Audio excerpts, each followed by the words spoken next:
कचौरी को हमेशा हल्के गरम ऑयल में फ्राई करना चाहिए, जिससे कि आपकी कचौरी बिल्कुल इसी तरह की खस्ता बनकर तैयार होगी। इतनी मज़ेदार कचौरी बनकर तैयार होती है कि आप बाज़ार से कचौरी लेना छोड़ देंगे।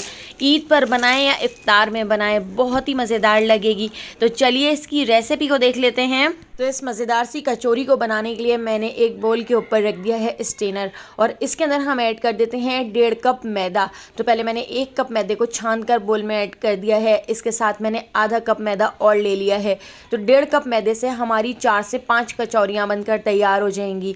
इसके साथ ही हाफ़ टी स्पून मैं इसमें नमक ऐड कर देती हूँ, और 1 टेबल स्पून भर के मैंने इसमें घी ऐड कर दिया है। तो आप इसमें ऑयल वगैरह ऐड नहीं कीजिएगा, वरना कचौरी बहुत ही ऑयली बनेगी। लेकिन आप देखिएगा हमारी कचौरी बिल्कुल भी ऑयली बनकर तैयार नहीं होगी। छोटी छोटी टिप्स और ट्रिक्स को ज़रूर फॉलो कीजिएगा, जिससे कि आपकी कचौरी बहुत ही मज़ेदार बनेगी। तो देखिए इस तरह से आटे को पहले मैंने घी के अंदर अच्छी तरह से मिक्स कर लिया है। इस तरह से इसकी बाइंडिंग हो रही है। अब हम इसके अंदर थोड़ा थोड़ा पानी ऐड करके इसका एक आटा गूंद लेते हैं। हमने मीडियम सॉफ्ट आटा गूंद कर तैयार करना है। आटा ना तो बहुत ज़्यादा हार्ड होना चाहिए और ना ही बहुत ज़्यादा सॉफ्ट। तो थोड़े थोड़े से पानी के साथ मैंने आटे को अच्छी तरह से गूंद लिया है, और इस तरह से हमने इसको नीट कर लिया है। आटे को गूंदने के बाद अब मैं इसको ढककर आधे घंटे के लिए छोड़ देती हूँ, ताकि हमारा आटा बहुत अच्छी तरह से सेट हो जाए। तो अब हम यहाँ पर इसकी मज़ेदार सी फिलिंग बना के तैयार कर लेते हैं। तो मैं यहाँ पर कीमा कचौरी बना के तैयार कर रही हूँ। तो उसके लिए 2 टेबल स्पून ऑयल मैंने फ्राई पैन में गरम कर लिया है। हाफ़ टी स्पून ज़ीरा ऐड करके ज़ीरे को हल्का सा क्रैकल कर लिया है। इसके साथ ही अब मैं इसके अंदर ऐड कर देती हूँ 1 टेबल स्पून भर के कुटा हुआ लहसुन अदरक, और लहसुन अदरक को भी मैं 10 से 12 सेकंड इस तरह से फ्राई कर लेती हूँ। और यहाँ पर मैंने ले ली हैं 4 से 5 बारीक कटी हुई हरी मिर्चें। तो हरी मिर्चें भी हम इसके अंदर ऐड कर देते हैं, और हरी मिर्चों को भी मैं 10 से 12 सेकंड फ्राई कर लेती हूँ। इसके साथ ही मैंने यहाँ पर 1 पाव बीफ का कीमा ले लिया है। आप इसको चिकन के कीमे से भी बनाकर तैयार कर सकते हैं। तो कीमे को मैंने बहुत अच्छी तरह से धो लिया था। मैंने बारीक मशीन का कीमा लिया है। तो कीमा ऐड करके कीमे को हम इसके अंदर अच्छी तरह से मिक्स कर लेते हैं। हमने कीमे को इतना पका लेना है कि कीमे का कलर चेंज हो जाए और कीमा अपना पानी छोड़ दे।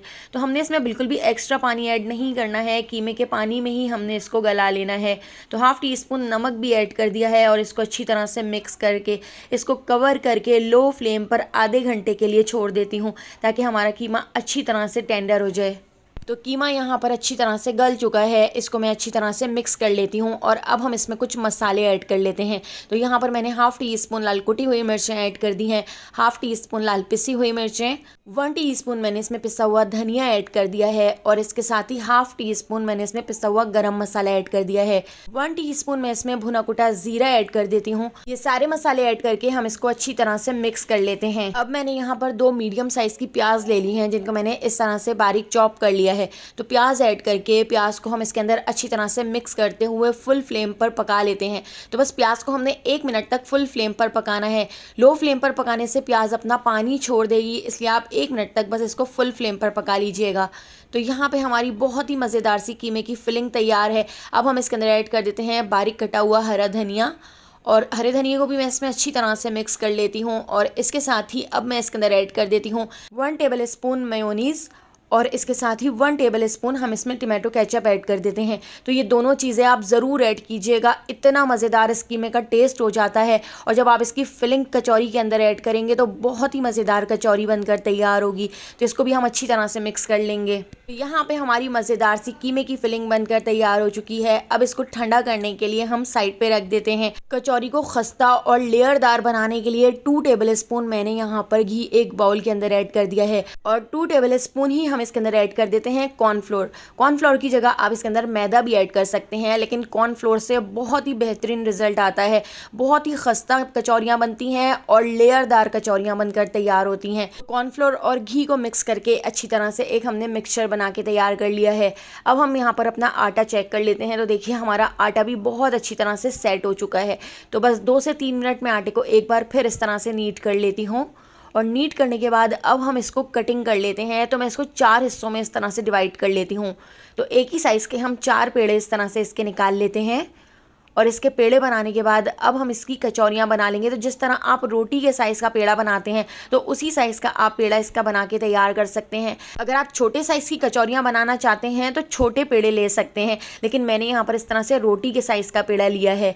और यहाँ पर हमने कॉर्नफ्लोर और घी वाला मिक्सचर लगा दिया है और इसको हम अच्छी तरह से बेल लेते हैं। आपने इसमें बिल्कुल भी खुश्की वगैरह ऐड नहीं करनी है, आपने घी वाले मिक्सचर को इस तरह से लगाकर इसको बेलना है। इस तरह से इसको बेलने में भी आसानी होगी। आपने इस रोटी को बिल्कुल पतला सा इस तरह से बेलना है, जितना पतला हो सके आप इसको कर लीजिएगा। घी लगाने से बहुत आसानी से रोटी बेल जाती है। अब मैंने इस पूरी रोटी के ऊपर अच्छी तरह से कॉर्नफ्लोर और घी वाला मिक्सचर लगा लिया है।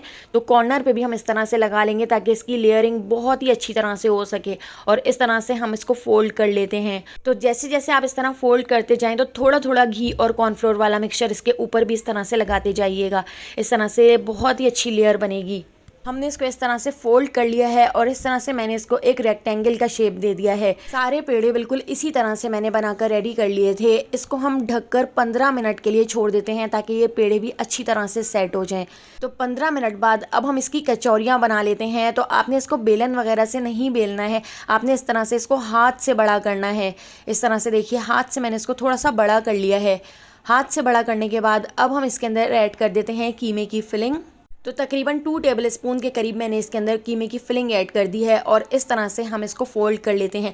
अब यहाँ पर सबसे अहम स्टेप यही है कि आपने इसको बहुत अच्छी तरह से चिपकाना है, क्योंकि जब आप इसको ऑयल में फ्राई करेंगे तो ये सारे कॉर्नर खुलना शुरू हो जाते हैं।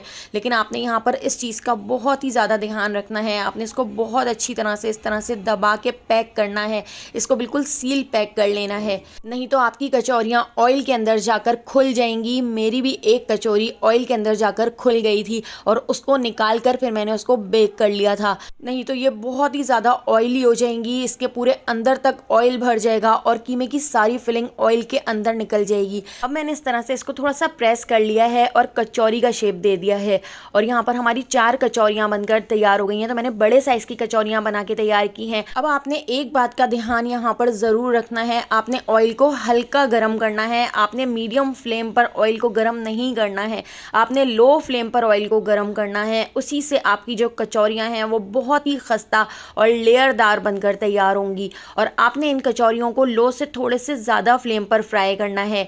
तो इन कचौरियों को फ्राई होने में तकरीबन 30 मिनट का टाइम लग सकता है, लेकिन आपने इसमें बिल्कुल भी जल्दबाजी नहीं करनी है। थोड़ी थोड़ी देर में दोनों साइडों से पलटते हुए आपने इनको फ्राई कर लेना है। इतना फ्राई कर लेना है कि इनका कलर इस तरह से गोल्डन सा हो जाए। तो एक कचौरी खुल गई थी तो मैंने फ़ौरन ही उसको ऑयल से निकाल लिया था और उसको हमने पतीली में बेक कर लिया था। जब कचौरियाँ अच्छी तरह से फ्राई हो जाएं और अच्छा सा कलर आ जाए तो 1 मिनट के लिए आप इसका फुल फ्लेम कर दीजिएगा। इस तरह सारा ऑयल रिलीज़ हो जाएगा।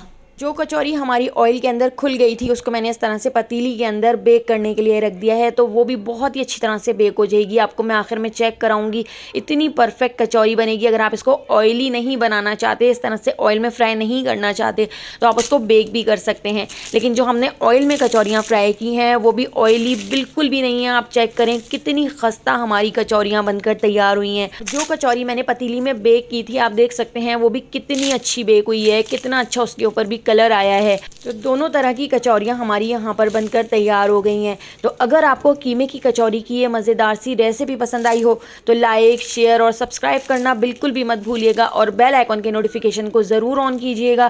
फेसबुक, टिकटॉक या यूट्यूब पे देख रहे हैं तो मेरे चैनल को फॉलो कर लीजिएगा। आने वाली वीडियो तक मुझे दीजिए इजाज़त। अल्लाह हाफ़िज़।